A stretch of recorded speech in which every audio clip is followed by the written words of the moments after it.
இலக்கிய சுற்றத்தின் சார்பில்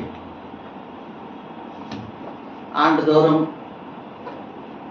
எழுத்தாளர்களை ஊக்குவிக்கின்ற வகையிலும் பாராட்டுகிற வகையிலும் நடத்தப்படும் கூட்டத்தை போல இன்று இளம் எழுத்தாளர் வாமு கோமு அவர்களுடைய 2 நூல்களை வெளியிட்டு அவருக்கு நம்முடைய வாழ்த்துக்களையும் பாராட்டுகளையும் தெரிவிப்பதற்காக ஏற்பாடு செய்யப்பட்டிருக்கிற அந்த நிகழ்ச்சியில் கலந்து கொண்டிருக்கிற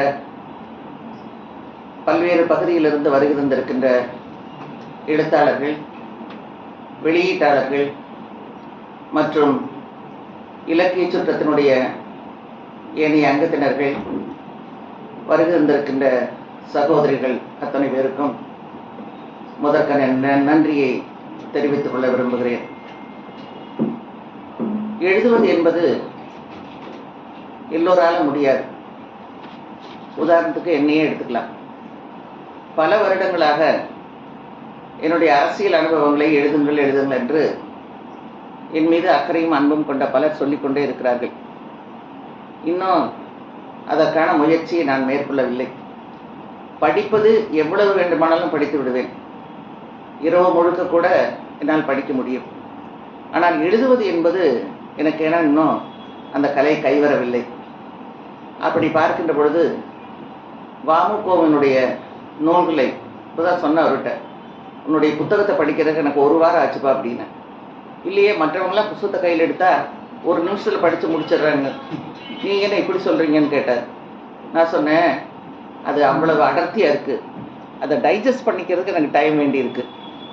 அந்த அளவுக்கு நீ கொங்கு பாஷையில் கிராமத்தில் மக்கள் படுகிற சிரமங்களை, அடித்தட்டு மக்களினுடைய வாழ்க்கை முறையை அவ்வளவு நேர்த்தியாக அழகாக எழுதியிருக்கிறாய். எனவே நான் கொஞ்சம் கொஞ்சமாகத்தான் அதை என்னாலே உள்வாங்கிக் கொள்ள முடிந்தது என்று சொன்னேன். நாங்களெல்லாம் பள்ளியிலே படிக்கின்ற பொழுது இப்படிப்பட்ட எழுத்துக்கள் எல்லாம் அன்னைக்கு இல்லை. எல்லா பெரும்பாலும் பிராமண சமுதாயத்தை சார்ந்த எழுத்தாளர்கள் தான் இருந்தாங்க. அவங்க எழுதுகிற பாஷையும் பிராமண பாஷையாக தான் இருக்கும். கதையும் அந்த பிராமண குடும்பத்தை ஒட்டியதாக. ஏன்னா அன்னைக்கு எழுத்தாற்றல் என்பது அன்றைக்கு அவங்க மட்டும்தான் படிச்சிருந்தாங்க, அந்த சமுதாயத்தை சேர்ந்தவங்க. நம்மளாம் யாரும் படிக்கல, நம்ம அப்பா அம்மாலாம் படிக்கல. அதனால நம்ம சமுதாயத்திலேயோ அல்லது மற்ற சமுதாயத்திலேயோ எழுத்தாளர்கள் அன்னைக்கு ரொம்ப குறைவு. அதனால அந்த இதை மாற்றியது இன்றைக்கு எழுத்தாளர்களுக்கு தான் உரியது. அந்த பிராமண சமுதாய அந்த வீச்சிலிருந்து நாவல்களையும் சிறுகதைகளையும் வேறு பாதைக்கு கொண்டு வந்தது படித்து ஓரளவிற்கு விவரம் புரிந்ததற்கு பிறகு நம்முடைய இளைஞர்களுக்கு அது ஏற்பட்டிருக்கிறது. கீரா போன்ற எழுத்தாளர்கள் எல்லாம் வட்டார வழக்கில் எழுத தொடங்கியதற்கு பிறகுதான் ஒவ்வொரு எழுத்தாளர்களும் வட்டார வழக்கில் அவங்க வசிக்கிற பகுதியில் என்ன ஸ்லாங்கில் மக்கள் பேசுகிறாங்களோ, என்ன மொழி நடை எப்படி இருக்கிறதோ அந்த மொழி நடையிலேயே சிறுகதைகளையும் நாவல்களையும் எழுதி வெளியிட்டார்கள். அது பெரிய பணக்கார குடும்பத்தினுடைய வாழ்க்கை முறை மட்டுமல்லாமல் ஏழை எளிய மக்கள், அடித்தட்டு மக்கள், சாதாரண சாமானிய மக்கள், இன்னும் சொல்ல போனால் முனிசிபாலிட்டி கார்ப்பரேஷன் போன்ற பகுதிகளில் தூய்மை பணியாளர்களாக பணியாற்றக்கூடிய பெண்களினுடைய வாழ்க்கை, அவையெல்லாம் கூட கதைகளாகவும் நாவல்களாகவும் வெளிவரத் தொடங்கியது.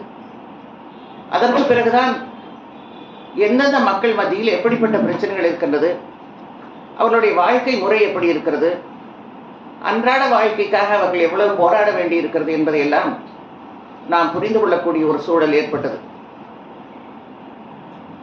இப்பொழுது நிறைய எழுத்தாளர்கள் வந்திருக்கிறார்கள்.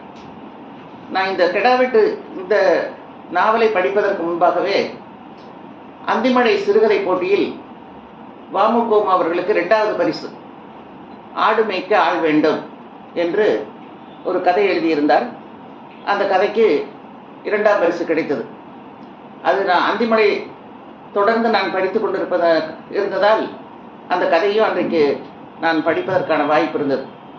அந்த கதையிலே விவசாய குடும்பத்தில் கொஞ்சம் பெரியதனக்காரர்கள் என்று சொல்லக்கூடியவர்கள் எல்லாம் எப்படி அதே சமுதாயத்தை சார்ந்த ஏழை எளிய மக்களை நடத்தினார்கள் என்பதை அதில் அந்த கதையில விவரமாக சொல்லியிருக்கார்.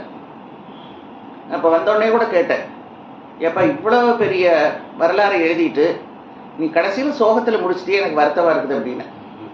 ஏன்க்கா அப்படி சொல்கிறீங்க, அந்த பையனுக்கு கல்யாணம் பண்ணி வச்சிருக்கோமான்னு கேட்டார். ஆமாம் பார்த்து நீ எத்தனை பொண்ணை போய் பார்த்தான், எவ்வளவு கஷ்டப்பட்டான். அப்படிப்பட்ட ஒரு பையனுக்கு கடைசியில் ஒரு கல்யாணம்னா படித்தவங்களுக்கெல்லாம் வந்து மனசுக்கு நிறைவாகவும் நிம்மதியாகவும் இருக்கும்ல அப்படின்னு. அது சும்மா சாதாரணமாக எழுதுறதுனா எழுதிடுறாங்க, இது இலக்கியம். அதனால நான் வந்து அது இன்னும் சொல்ல போனால் அம்மாவே இழந்துட்டான். அம்மாவாவது இருந்திருந்தா கூட பரவாயில்ல, கடைசியில் கொண்டே அம்மாவையும் இழக்க வச்சு கடைசியில் அவளை தன்னந்தனியே நடு ரோட்டில் நிறுத்தின மாதிரி நீ பண்ணிட்டே எனக்கு வருத்தமாக இருக்குது அப்படின்னு. அந்த மாதிரி கிராமங்களில் இதெல்லாம் சகஜமாக நடக்குது. எனவே தான் அப்படிப்பட்ட மக்களோடு பழகி இருக்கிறார். எங்கேயோ ஒரு சம்பவம் வந்து அமுக மனசில் பதிஞ்சிருக்குது. அந்த பதிவை வைத்துத்தான் அந்த கதையை மிகச்சிறப்பாக எழுதியிருக்கிறார். அது வட்டார வழக்கு என்பது நம்ம சாதாரணமாக பேசிட்டு போயிடலாம். நீங்கள் படிக்கும் போது அந்த வட்டார வழக்கை படிக்கிறதுக்கு சிரமப்படுவீங்க. அந்த மாதிரி வட்டார வழக்கில் நம்ம பேசக்கூடிய அதே முறையில் அந்த கதையை கொண்டு வந்தது மிகச்சிறப்பாக அமைந்திருக்கிறது. வாமுகோமு அவர்களுக்கு என்னுடைய வாழ்த்துக்கள். இந்த நூலை வெளியிட வருகை வந்திருக்கின்ற வேணுகோபால் அவர்களுக்கும், இந்த நிகழ்ச்சியை ஏற்பாடு செய்த ஈரோடு இலக்கிய சுற்றத்தை சார்ந்தவர்களுக்கும், நூலை பெற்றுக்கொள்ள வந்திருந்திருக்கிற சான்றோர் பெருமக்களுக்கும், இந்த நூலை வெளியிட்ட யாவர் பதிப்பகத்துக்கும். நான் யாவர் பதிப்பகம்னு படிச்சுட்டேன், இந்த நூலை யார் பதிப்பிச்சிருக்காங்கன்னு. ஆனால் பாருங்கள், சட்னு மைண்டில் இப்போ வரல. யாவர் பதிப்பகம் சமயத்தில் நீங்கள் ஒரு புத்தகம் வெளியிட்டிருக்கீங்களா அப்படின்னு அவர்கிட்டே கேட்டேன். அவர் தான் சொன்னார், நீங்கள் இன்னைக்கு எந்த நிகழ்ச்சிக்கு வந்திருக்கீங்கன்னா அந்த புத்தகத்தை நாங்கள் தான் வெளியிட்டோம் அப்படின்னாங்க. சமீபத்தில் படித்த யாவர் பதிப்பகம். எனவே பதிப்பகத்தாருக்கும் இலக்கிய ஆர்வலர்களுக்கும் என்னுடைய நெஞ்சம் நிறைந்த வாழ்த்துக்களை தெரிவித்து விடைபெறுகிறேன். நன்றி, வணக்கம்.